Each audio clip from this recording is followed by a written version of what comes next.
Patuloy na makakaapekto ang northeast monsoon o amihan sa northern at central Luzon habang ang easterlies at shear line ang magpapaulan sa nalalabing bahagi ng bansa mula kahapon hanggang bukas January 2. Batay sa weather outlook ng Pag-asa, maulap na papawirin na may kalat-kalat na pag-ulan ang mararanasan sa Camarines Norte, Camarines Sur at Catanduanes epekto ng shear line. Ang easterlies naman ang magpapaulan sa Visayas, Palawan at ilang bahagi ng Bicol Region na maaaring magresulta ng landslide at flash floods. Samantala, maulap na papawirin na may isolated rain showers at thunderstorms naman ang iiral sa Mindanao at ilang bahagi ng Mimaropa Region. Asahan din ang maulap na papawirin na may pabugso-bugsong pag-ulan sa Metro Manila at ilang bahagi ng Luzon, epekto ng amihan.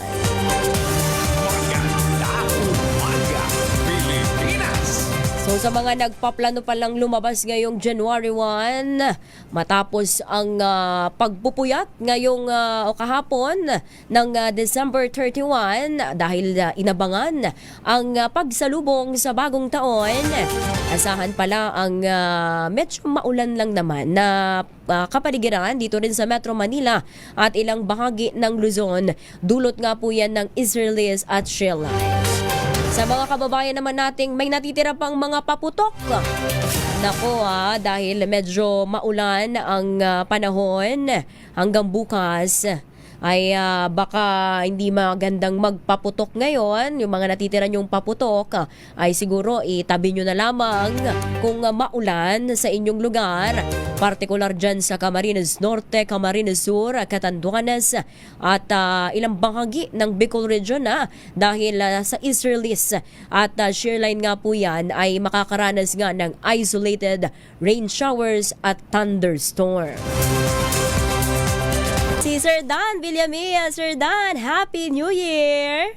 Yes po, good morning po and Happy New Year, Miss Tina, at sa ating mga taga-subaybay dito sa DZRH. Wala pa rin tayong minomonitor na low pressure area at nananatiling maliit yung tsansa na magkaroon tayo ng bagyo sa mga susunod na araw. Gayon pa man, dahil sa epekto ng shear line, asahan natin itong mga pag-ulan at mga kaulapan dito sa area ng Mimaropa, Bicol Region, Western Visayas, at sa lalawigan ng Quezon. Samantala, sa Metro Manila at palalabing bahagi nating bansa ay maaliwala sa panahon muli ang ating mararanasan for today.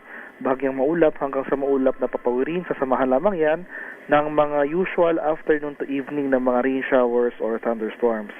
Sa kalagayan naman ating karagatan, sa kasalukuyan, may gale warning tayo nakataas dito sa seaboards ng Batanes, kaya sa ating mga kababayang mangingisda at may mga maliliit na sasakyang pandagat over this area, huwag po muna tayong pamalaot dahil makakaranas pa rin tayo ng maalong karagatan na dulot nitong northeast monsoon o yung malamig na hanging amihan.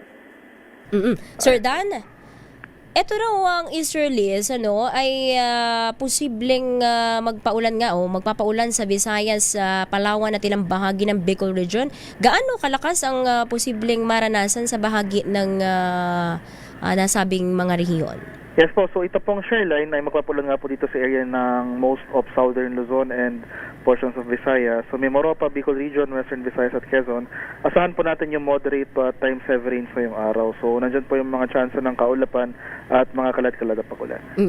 Pero wala naman tayong na posibleng magdulot ito ng landslide at flash flood itong sa bahagi ng Bicol at Visayas, Palawan? Well, sa area po ng Bicol Region in particular, posible po ito magdulot ng mga pagbaha at pagguho ng lupa kasi inasahan natin na in the coming days, dahil may kalakas nga itong bukso ng amihan, ay kumbaga significant pong pagulan na ating mararanasan over dito sa area po ng Bicol Region.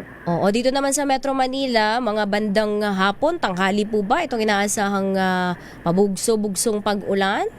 For Metro Manila po and most of Luzon, ay wala naman tayong inaasang mga malalakas sa pagulan ngayong araw. At least for today, hanggang bukas ng umaga, ay generally fair weather ang ating inaasahan. Kung may mga pagulan man, ito yung mga light rain sa pag-ambon lamang. Pero bukas po ng hapon and in the coming days, dahil nga kaakibat itong pagbugso ng northeast monsoon, asan po makakaranas na rin po tayo ng maulap na kalangitan at pataas sa chance ng pagulan.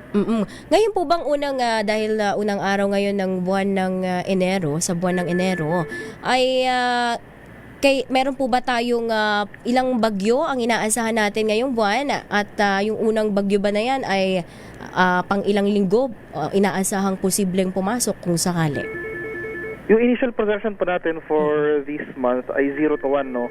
So, kumbaga, yung frequency ng bagyo mas mababa as compared sa mga nakaraang buwan. So, at most, may isa po tayong bagyong maranasan. Tapos, usually po, yung track ng mga bagyo for January ay either recurving or landfalling po dito sa area ng Visayas.